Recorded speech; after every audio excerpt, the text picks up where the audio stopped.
A lot of people in the penitentiary, all this raping people, they don't go through them episodes. They go through tricking you out of your butt. I don't understand. So he created the wall. No, the wall was, look, can I stand up? Yeah, you can stand up. Okay. Picture. Well, I can't, well, yeah, just. Yeah, right here. Yeah. This is the wall. Uh-huh. The wall already had a hole in it. Okay.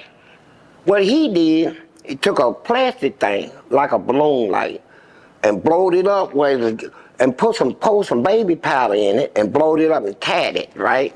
Okay. Pressed it up in fitted it in the hole. Uh-huh. So now he took a little sheet like it, spread some cement over it, and when it got hard, he did like that, taped it around the hole, and then painted it. Well, you can't even tell a hole is in a wall. Right. So at the time, when he wants your booty, he gonna argue with you about it, and then run his hand through that thing, and when you hear that thing pop, and he pull his arm out with all that white shit on it, and shit floating all in the air, you gonna think he done ran his fist through a goddamn concrete wall. So who wants to fight somebody like that? Oh, so, I get it now. So I'm sitting in the cell. He said, hey. I looked up at him. His eyes is red too. Big old, like I said, his nose about the size of my fist. Just a big, black, ugly nigga. And he said, this cell is as much as yours as it's mine. I ain't say nothing. But he had some shorts on that had a bunch of holes in them. Every time he moves his leg, his thing will pop out one of them holes and shit, right? You know, act like he's all, excuse me. He'll put it back in, then he'll move and it'll pop out again. I said, hold up, man. So I went out and I told my friend, I said, hey, what's up with dude, bro? So he said, man, I don't know, man. He said, I don't know none of these people. He said, I just came down here with you. Right. He said, well, here, it gave me a little pear knife about that big.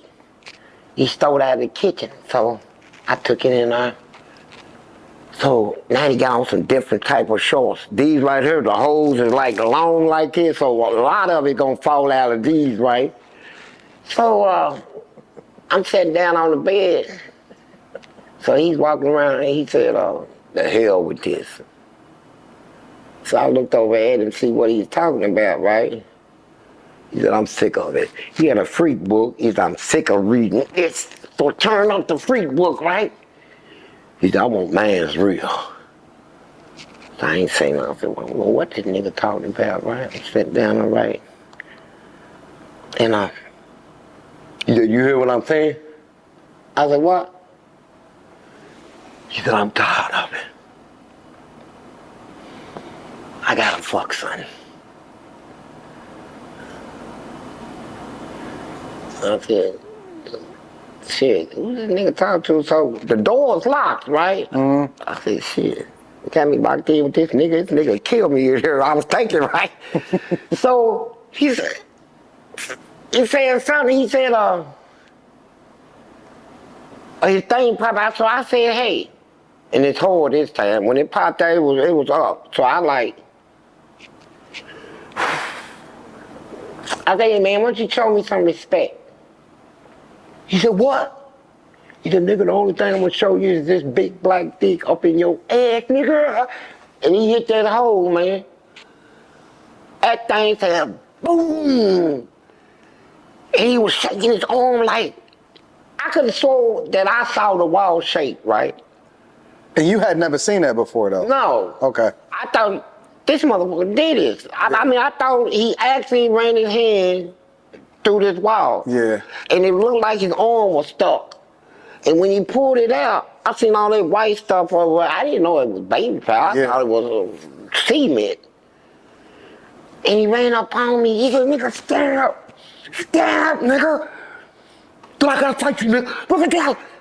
Hey, I couldn't even think, man. I was like, I'm gonna give this nigga some ass he ain't never had in his life, right? So I'm trying to figure out, no, seriously, I'm trying to figure out how I'm gonna fit this nigga in. I mean, I'm looking at this shit, and it's like that. I'm like, shit, I gotta put that, I don't even know if I can fit that in me or something, right? He said, nigga, I said stand up. So I'm like, and I did like that, see, I'm left-handed. But I had that knife right here. Oh, and when I moved it, it stuck me. I said, oh. Now I realize I got it, cause at first I... Yeah, because you was just panicking. It just, hey, nigga, I'm getting ready to bend over any way you want me. And you gonna get some good ass, bro. I'm gonna give it to you. Now, for real, bro, I'm not fighting this nigga.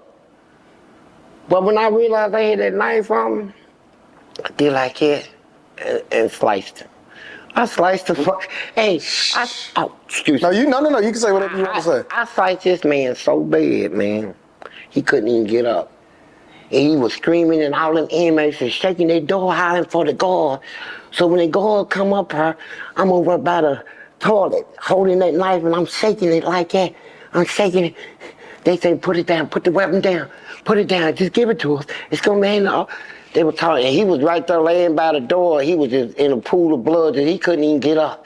And I'm like, How'd you, I told him, I'm not putting nothing down. Get him out of this cell first. What do you want me to put the knife down? Let this nigga, I'm thinking he can get up and destroy me, right? Yeah. So they opened the door and they put him on a stretcher. The nurses, everybody, I'm talking about, man, I ripped him. Yeah. And then How did you? I threw the knife over her. No. I'm saying, where'd you slice him at? Everywhere, bro.